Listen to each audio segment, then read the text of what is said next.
Whenever you're ready. Okay. Why is participating in competitive sports important for the mental development of children? Well, the participation in youth sports helps mental development, nurtures more supportive communities, increases creativity and confidence levels, improves grades, and enhances emotional and physical well-being. Despite this, there are negative consequences when it comes to unhealthy levels of competition that result in unconstructive outcomes such as fear, stress, lowering productivity, and diminishing others. On the contrary, when it comes to healthy levels of competition, there are greater positive outcomes such as personal growth, the increased efficiency and productivity, self-discipline, and the development of new skills. Regardless of the misconceptions on either side, competitive environments help mental development and develop skills that can only be learned through situations that involve some form of competition. Competition is simply human nature and seems to be wired into the brain. In a study done at the University of Missouri, Professor David Geary concluded that social competition has the biggest impact on the increasing cranial capacity for humans. This gave evidence to the fact that the physical size of the brain has tripled over the past thousands of years, which can be seen on this graph right here. When examining skull sizes from the past 2 million years, skulls that came from more densely populated areas were bigger in size. The more people, the more social competition. From this came the evolutionary trait that many competitors still engage today. It is still actively functional in our brains, and it is the trait that pushes individuals to overcome any competition one is faced with. Through this study, it was shown that competition has not only psychological but physical and developmental effects on the brain that are overall positive. During any form of physical activity, aside from major muscle groups, the brain is working the hardest. While being active, the brain's hypothalamus, which is located right here, produces a hormone called endorphins in the form of peptides, which are then released into the brain. After a while, the endorphins act on the receptors in the brain and help with things such as pain perception.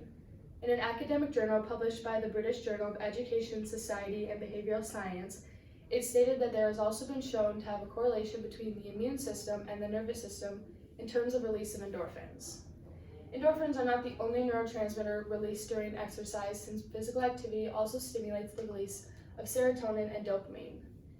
With that, not only does serotonin stabilize moods, increase digestion, and help regulate sleep, but it has also been shown to play an important role in the activation of T cells. Important to the immune system, T cells find infected cells in the body and fight them off. Since exercise promotes the release of serotonin, regularly being active only makes the immune system stronger. Dopamine is the chemical in the brain that creates the high that comes with winning. It is what makes competitions competitive, as individuals strive to be the best they can be to overcome their competition and win. Dopamine regulates body movement, influences good moods, and increases motivation. The release of dopamine leaves the body with a sense of joy and pleasure, leaving with the feeling of wanting to get that certain euphoric feeling once again. While there are various forms of competition, and most are good for the brain's development, there are a few types of competition that are indeed unhealthy. English critic and novelist George Orwell states that nearly all sports practice nowadays are competitive. You play to win, and the game has little meaning unless you do your utmost to win. Orwell's essay focuses on the fact that sports are bound up in the rise of nationalism, which may be the case, but it's rare that competitive sports have detrimental effects unless it's unhealthy competition. The difference between the two, healthy and unhealthy competition, is seen in what type of environment both foster and what each of them are oriented towards. Unhealthy competition aims at winning at all costs with the sole purpose of attaining validation or attention. Its main focus is not the success of the team, and it limits the success for individuals or the team as a whole. On the contrary, when it comes to healthy levels of competition, it emphasizes the importance of personal growth, shows potential for an individual or team, nurtures an environment that is favorable to all, and encourages success for all individuals. Differentiating between healthy and unhealthy competition is important because healthy competition is necessary for younger kids to grow to their fullest potential physically and psychologically. While Orwell's claim that competition is bound up in the rise of nationalism and it doesn't bring countries or people together, the point is that someone does end up winning or losing, and the focus is more on the aspect of development. The importance of competition to one's brain development becomes apparent during performances of knowledge or skill. Individuals that perform under the pressure of competition display higher neurological resources, which in turn helps the individual complete said task with higher speed or accuracy than if it were a non-competitive environment. Competition can increase the amount of cognitive resources beyond what is needed to simply execute the task's demand, states an academic journal published by Frontiers in Behavioral Neuroscience.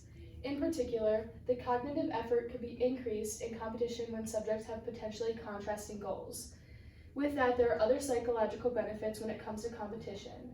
Things such as the prevention of depression, helping reduce pain, increasing motivation, and decreasing levels of comfort.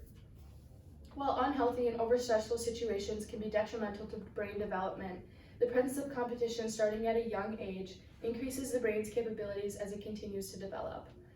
This does not necessarily mean that one has to win all the time, but continuing to improve on skills and accomplishing tasks keeps the brain functioning at high levels while also expanding to one's fullest capabilities physically and psychologically. Specific skills that can only be learned in an environment of competition are crucial as the brain matures, and children need to learn skills such as cooperation, self-discipline, and responsibility. While it is human nature to be competitive, it's not a bad thing to strive to be better. Competition not only expands the brain's capacity, but it makes children strive to be the best they can be for themselves.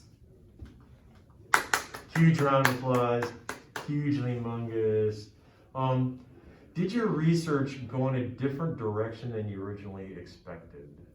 A little bit. I was mainly going to focus on just competition and brain development with competition, but I started to do more research on specific competition in sports rather than competition in like the classroom or in work environments.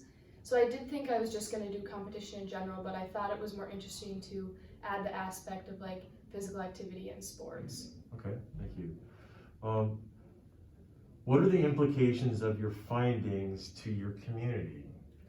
I think it's definitely an important topic since parents probably have to decide between whether they should enroll their kids in competitive sports, and I know it's kind of like a hot topic right now because like over competitive sports kind of could be detrimental to younger kids at young ages, but this I think just goes to show that it definitely is beneficial to enroll kids in competitive sports at such a young age. Okay, thank you. Another round of applause. I'll add a huge sound.